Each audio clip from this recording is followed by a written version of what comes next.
Chairman Smith, Ranking Member Neal, and members of the committee, thank you for taking the time today for this hearing. Chairman Smith, I appreciate your opening statement and the details of some of the effects that prior trade policy has had in your district. And Mr. Neal, I appreciate the work we've done in the past and your willingness to continue working with us.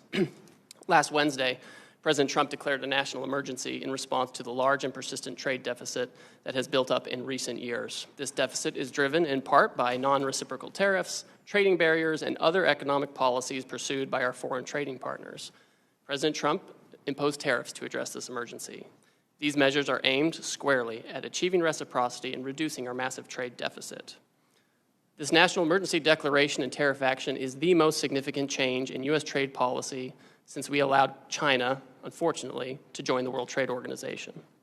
The American working class, in particular, has suffered concentrated losses from the so-called China shock and other adverse effects of past trade policy and the conditions that give rise to our massive trade deficit.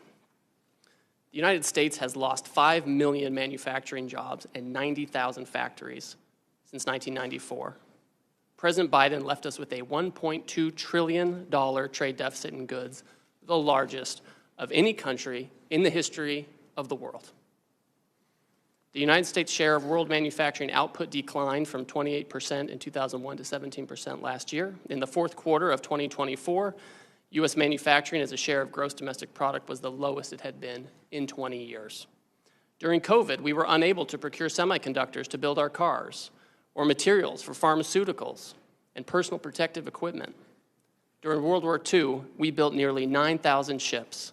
Last year, the United States built only 3 ocean-going vessels. Our agricultural trade balance, which historically resulted in trade surpluses for our farmers, was in deficit the last 2 years of the Biden administration and likely will take some time to recover. These are all serious indicators of an economic and national security emergency.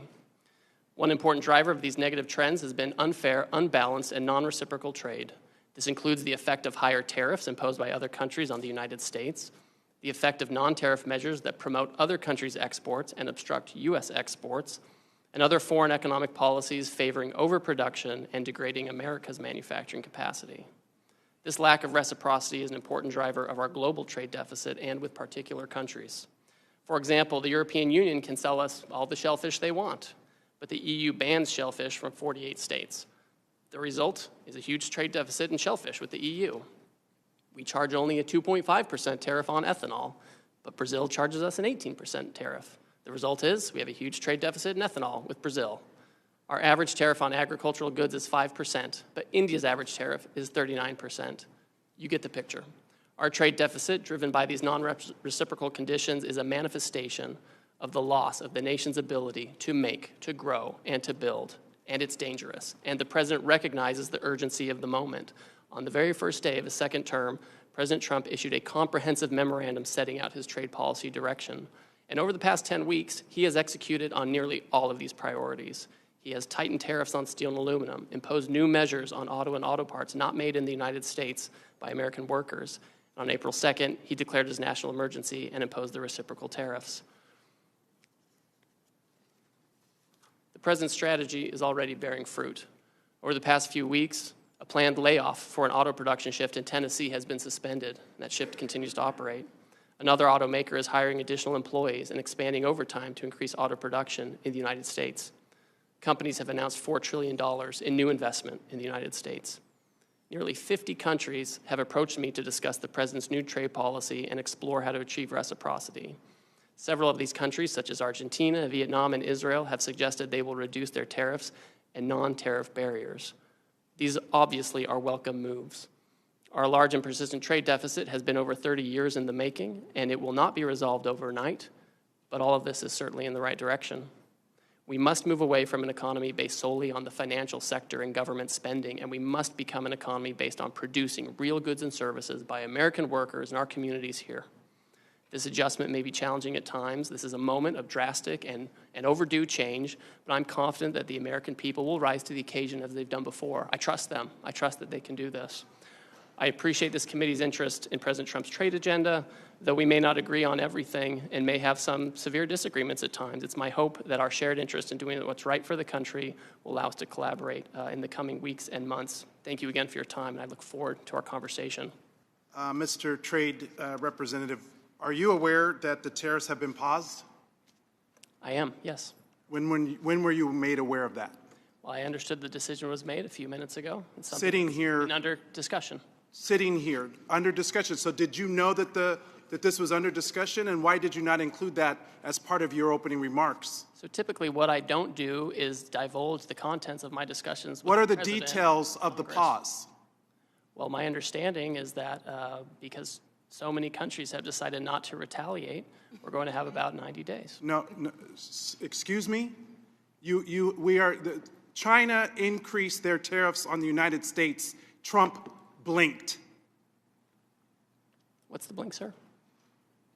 What do you know about this pause? What are the details of it?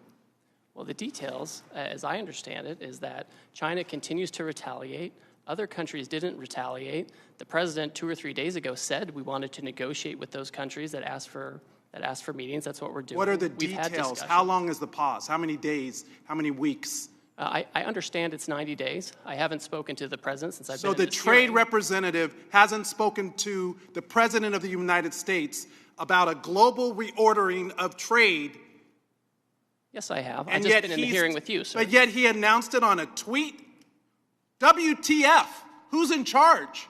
The president of the United States is in charge. And what do you know about those details? Well, as I mentioned, It looks like your boss just pulled the rug out from under you and paused the tariffs, the taxes on the American people. There's no strategy. You just found out 3 seconds ago sitting here. We saw you. we've been discussing a If variety you of these came actions here for- knowing that you were going to be turned off, that these tariffs were going to be turned off, why didn't you include that in your opening statement? Why didn't you reference that as part of your testimony? Well, I don't disclose my conversations with the president, sir. These were specific questions we asked you all along. What's the strategy? These are real consequences for the American people and small businesses. I had a group of small businesses in my office earlier today talking about the impacts of these tariffs on aluminum and steel. This is amateur hour, and it needs to stop. What does this even mean for your negotiating strategy? How are you in charge of negotiation if the president is tweeting about this from wherever the hell he is? The president was elected, and he runs the trade policy, and I advise him and execute his Who trade executes policy. the trade policy? I execute the trade Did you policy know with the president. that this was happening?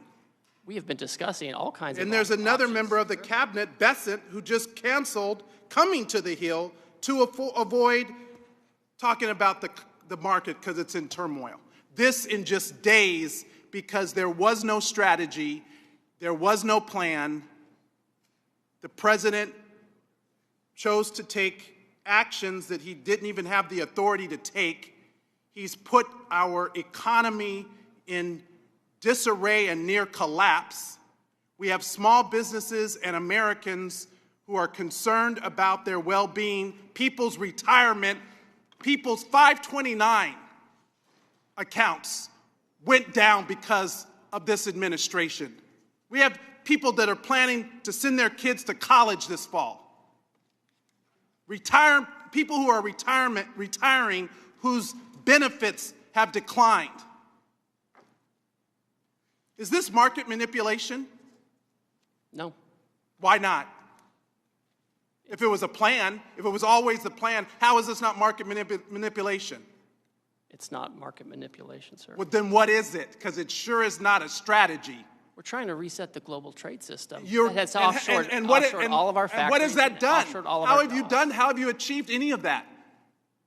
But to enact enormous harm on the American people, which was our concern from the very beginning. Tariffs are a tool. It can be used in the appropriate way to protect U.S. jobs and small businesses. But that's not what this does. So if it's not market manipulation, what is it? Who's benefiting? What billionaire just got richer? And all the while, there are not even any Republicans left in this hearing. They all left because they don't even want to defend this. But meanwhile, the Speaker is rushing to the floor to pass a budget reconciliation to screw America by passing the biggest tax cut in history. on the backs of the American people? WTF? Who's in charge? Because it sure doesn't look like it's the trade representative. You just got the rug pulled out from under you. I wish I could feel some empathy, but the empathy I have is for the American people whose very well-being and livelihoods are being affected. This is not a game. This is real life. I yield back. Let the record reflect that there's more Republicans in this chamber than there are Democrats currently in this committee room. There's 6 of us, there's 5 of you. So let's make sure we get the facts right. I appreciate the president did not blink on China, as was said earlier, and it needs to be corrected in the record. In fact, he increased China by 125%. Would you yield, Mr. Chairman? I do not. Yield? Can we have a colloquy? No. We don't want to talk about the trade policy here in the Trade Committee. This is our jurisdiction. Your time has expired, and I'm more than happy to talk to you. I asked if you would yield. And I said no. Because you don't want to defend the policy or the strategy. Kick me out. What you gonna do? Kick me out of Mr. Yocum, you're recognized. Thank you, Mr. Chairman. Ambassador Greer, it's good to see you today. As I look at the clock, you have sat in the hot seat for 4 hours. And the hot seat has gotten hot. I know it's gotten hot. It's gotten hot because you and this president, President Trump, have chosen to not ignore a problem anymore. It would be so easy just to ignore it. It would be so easy to ignore our collapsing manufacturing base.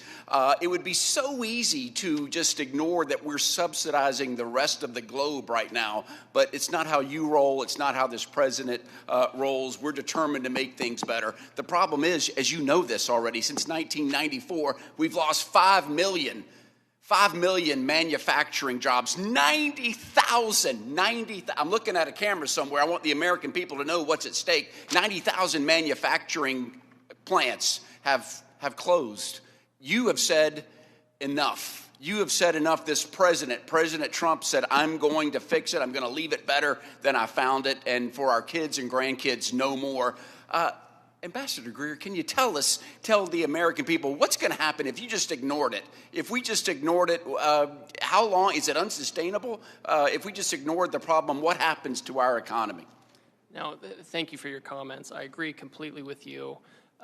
The situation is, for the past 30 years or so, we have had a trade policy dictated by Wall Street, and that's what I have people screaming at me today, the Wall Street talking points, repeating everything. They're trying to tell me what Goldman Sachs thinks. They're telling me all these different kinds of things. We're not talking about the next quarterly earnings for the investors on Wall Street, right? When the Wall Street Journal says, oh, well, this is going to be bad for Wall Street, I'm kind of focused on Main Street. I'm focused on getting these jobs back. We're sensitive to volatility in the market. We're sensitive to this. The problem is there's not a silver bullet where we can magically, have everything, bright and shiny again immediately. But we have to take strong measures. I would love to have Congress also take strong measures to help with reshoring and to support during this transition, where we adjust from an economy that's fueled by government spending and over-financialization to one where we're making real goods and services. Because if we don't do it, Congressman, if we don't do it, then we will be dependent completely on others, including our foreign adversaries, for the things we need the most. Amen. Like drugs and manufacturing, 50% of which comes from our adversary China, which is a shame. It's working. It is working, and I want the American people to know there are dozens of companies that said, hey, we're going to come back. We're going to invest in America. Apple, OpenAI, Oracle, SoftBank, Johnson & Johnson, thousands of jobs, billions and billions of money. So it is working. And I do know, as a tweet right now, we've got over 70 countries that said, America, we want to work with you. We're going to eliminate tariffs. So it is working. And my phone just went off that the president just recently said we're going to call timeout on a 60-day pause on every nation except China. That's breaking news, Mr. Ambassador. So which is really good. You helped negotiate the USMCA. Did you think the USMCA was a good deal for America? I think it was. There was a lot more we could have done and should have done. So why did the president come out after this year and say it was one of the worst deals we ever negotiated in the history of the country? I think it's frustrating that here we are 5 years later and steel imports from Mexico shot up, car imports from Mexico shot up. Well, you think it was a good deal, but he thinks it was a terrible deal. I mean, I feel like you're in a very bad position here. This whole idea that this president made this switcheroo on you while you were in the middle of testifying here today. I actually feel bad for you. No, but I really feel bad for the American people that are seeing these things happen. There's no plan. I mean, that's my big concern. I know there's goals. I want to see manufacturing brought back to America, or at least I want to see jobs that pay more money so we can rebuild our middle class in America. I'm for that. I'm for holding China accountable and holding our adversaries accountable. I'm for tariffs in select specific places. But right now, all we know is prices are going up, we're pissing off our allies, and the stock market went down dramatically. It's gone up dramatically today. The market manipulation question by Mr. Horsford is a very real concern that we're going to have to dig into a little bit. Who's benefiting from these wild fluctuations down, wild fluctuation up? We're still way down. We need a plan to accomplish the objectives that I know that you genuinely believe in, which is to try and recreate the middle class here in the United States of America, that on my side of the aisle, we all believe in that. We have to recreate the middle class in America. Do you think we should increase the minimum wage in America? I think we need to create jobs that naturally have high wages. The minimum wage in 20 states is $7.25 an hour. Do you think we should increase the minimum wage? I mean, I think the states should be managing that kind of thing. I think we need better manufacturing jobs that are 20 states, $30, $40, $50 20 states an hour. rely on the federal minimum wage. It's still $7.25 an hour. So you don't think we should increase it at the federal level? Well, you'll have to talk to the Secretary of Labor on that. That's Do you think way we should outside have my the wheelhouse. PRO Act to promote unions in America? Because that will help to recreate the middle class. And I'd refer you to Secretary Chavez DeRemer. She's much better placed. Do you like the CHIPS Act that to reshore the manufacturing of semiconductors here in the United States of America, a national industrial policy where we invest in creating factories with high-skilled, high-wage jobs in America? Do you support the CHIPS Act? So notionally, I agree that we should have industrial policy to help with chips and other things, right? You know, whether the CHIPS Act was the perfect way to do it, I don't know. But So my big concern is that, you know, we want to do these things. You and I share the same goals, but there's no plan right now. As we saw, there's been devastation from this unilateral action by the president where he treats our allies and our strategic adversaries the same, with the exception of China. We know that China's, and I'm all for that. I actually have a bill that I've sponsored to get rid of most favored trade nation for China. So, but why are we treating our allies? Why are we treating Japan and Korea and Australia, who have been our bulwarks against China in the Indo-Pacific? And Vietnam, even though they don't share our philosophy, they're sick of China as well. And we were building a relationship with them to help us be a bulwark against China. Why are we treating our allies in the Indo-Pacific, who are our main allies against China, the same as we're treating our adversaries? We aren't treating them the same. They have substantially lower tariffs than I know, China. but we just Substantially. we really They're kind of completely different. bombarded them. I mean, it's the same as USMCA. We negotiated a bipartisan trade agreement that everybody agreed upon, that the president praised as being the best deal ever, and now he pulls the rug, like he pulled the rug out from under you today. He pulled the rug out from under Canada and Mexico. I mean, it doesn't seem like there's no plan. Do you think that there's a plan, and can you share the plan with us? Certainly. Listen, I'm very confident in the president's policy. Goods that meet USMCA rules come in duty-free. So when the president comes out and he says we're going to have a tariff to make sure we're treated the same, that we can get rid of these deficits, we have a baseline 10% to make sure that we don't have Swiss cheese in this program, and then we have higher tariffs on those who are the worst offenders. That's why you end up in the president put in place the president put in place these high tariffs, but today he just yanked them out. Is that part of the plan? Was that always part of the plan? Well, they're paused. The reality is, a lot of these countries have come to us and they said, we understand American leadership, we understand what you're trying to do, we want to have reciprocal trade with you. China has taken a different choice, and so they're on a different path. Our Western Hemisphere countries, they all have the lowest rate. They have a 10% rate, right? The UK, Australia, they have a 10% rate. These are all the lowest. The big issues are in Asia, where we saw the offshoring, and China is in a category all by itself. Okay, thank you, Ambassador. Appreciate your time today. I'm very concerned there's no plan, and this is being done kind of willy-nilly at the last minute by the president, out of his head. It doesn't really make sense to us. It'd be great if we knew what the plan was and it was shared to us by the administration. And even if it was done in a way for our committee, that we can at least know what's happening. We have a lot of the same goals, but right now, prices are going up, our allies are very upset, and the stock market is on fire. Thank you. Thank you, Mr. Chairman. Yeah, Mr. Chairman, I wanted to enter a tweet by Howard Lutnick, basically where he states Scott Besson and him sat with President when they drafted the post, the Truth Social post that paused the tariffs for 90 days. This is just to emphasize that we don't really know who's running things over there. So ordered.